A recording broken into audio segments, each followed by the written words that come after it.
самым таким знаковым произведением, наверное, самым мощным является работа Сабантуй.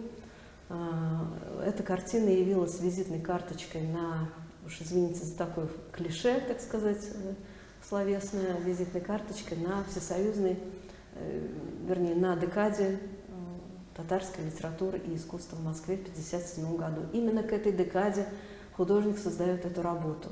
Очень много он над ней работал в течение 3 лет. Он писал многочисленные этюды, вот, например, такие, да, это в нашем собрании находятся эти работы.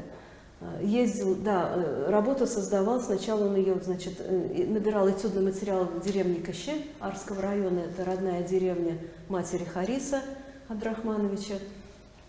Он на протяжении 2 летних сезонов выезжал именно вот на Сабантуй, прямо делал зарисовки, а саму работу писал на творческой даче, на академической даче.